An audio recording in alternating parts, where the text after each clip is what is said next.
They say family's supposed to be your anchor, your safe harbor in a world that's always trying to chew you up and spit you out. But I've seen what happens when that anchor gets tangled in resentment, when blood turns bitter. I grew up with Sonny and Dante. Yeah, their mom had a twisted sense of humor with those names, and I watched it all go down. Two brothers, one city, and a story that ended in a way nobody saw coming. Well, nobody but me, maybe. I had a front row seat to the slow burn of their rivalry, and I'm still picking up the pieces in my head, trying to make sense of it. Sonny and Dante weren't just brothers. They were opposites stitched together by DNA. Sonny was the older one, 28 when it all hit the fan, built like a linebacker with a jawline that could cut glass. He had this restless energy, like he was always chasing something he couldn't name. Money, respect, power, you name it. Dante, 2 years younger, was leaner, quieter, with these soft brown eyes that made you trust him without even knowing why. Sonny was the storm. Dante was the calm after it. And me? I was Marcus, the guy who grew up 3 doors down in our crumbling South Side neighborhood, the one who stuck around when the fireworks started. We came up in a concrete jungle, Chicago to be exact, where the L trains rattled overhead and the streetlights flickered like they were too tired to care. Their mom, Miss Lena, raised them alone after their dad split when Dante was still in diapers. She worked doubles at the hospital, leaving Sonny to play big brother and Dante to figure out how to dodge his shadow. They were tight as kids. I remember them racing bikes down the block, Sonny always letting Dante win just to see him smile. But that was before the world got its claws in them. By the time we hit our 20s, the cracks were showing. Sonny dropped out of community college after a semester, said school was a scam for suckers. He started hustling. Nothing heavy, just flipping sneakers and running odd jobs for this shady promoter named Rico. Rico owned half the nightlife in the South Loop, all gold chains and fake grins, and Sonny ate it up. He'd roll up to our old hangout spot in a leased BMW, flashing cash like he'd cracked the code to life. "You gotta grind, Marcus," he'd tell me, slapping a stack of 20s on the table. "Ain't nobody handing you shit." Dante went a different route. He stuck with school, got a degree in graphic design, and landed a gig at this artsy startup downtown. It wasn't flashy, his paycheck barely covered rent, but he loved it. He'd spend hours sketching on his tablet, turning chaos into something beautiful. I'd crash at his tiny apartment sometimes, and he'd show me these wild designs, murals of the city, faces of people we grew up with, all glowing with this quiet hope. "I just want to leave something behind, you know?" he'd say, sipping cheap beer. "Something that lasts." Miss Lena bragged about Dante nonstop. She'd call him my artist, pinning his sketches on the fridge like he was still in grade school. Sonny, though?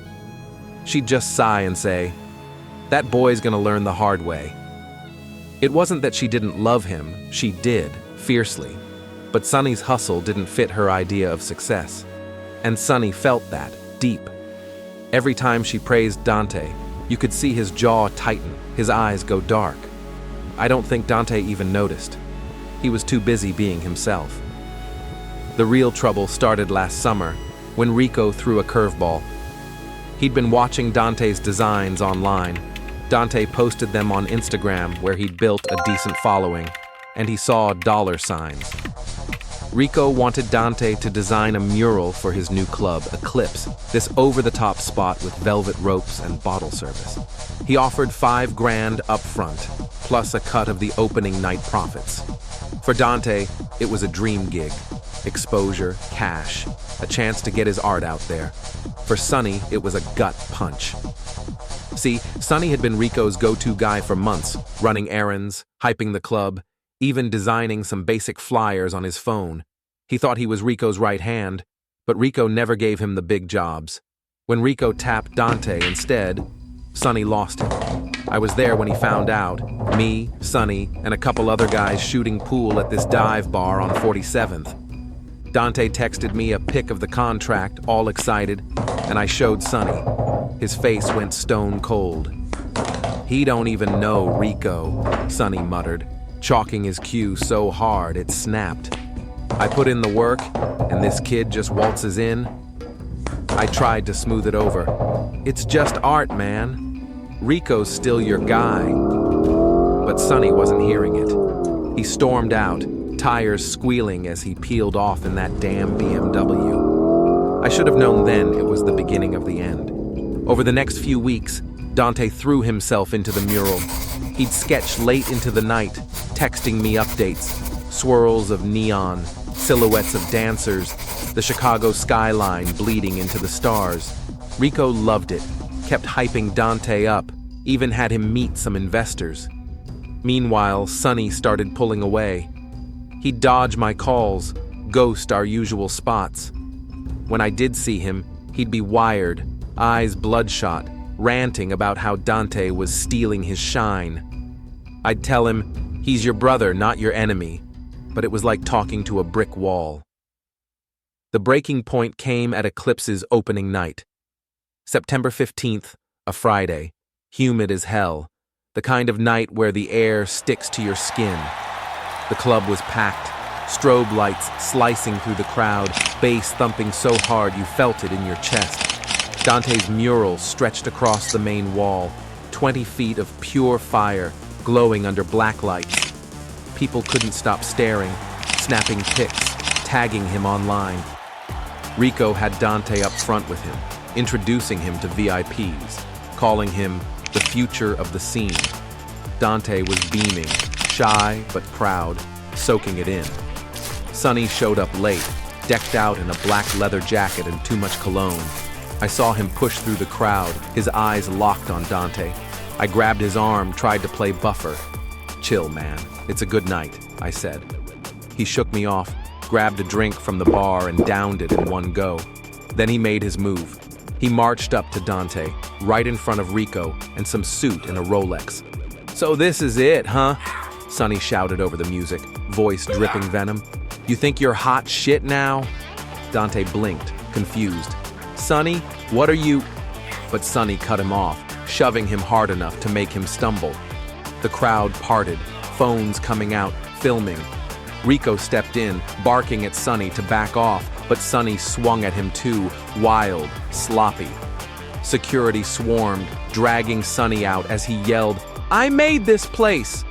Not him! I followed him outside, heart pounding. He was pacing the alley behind the club, fists clenched, breath ragged. He's always got to one-up me, Sonny. Spat. Mom, Rico, everybody, they pick him every time.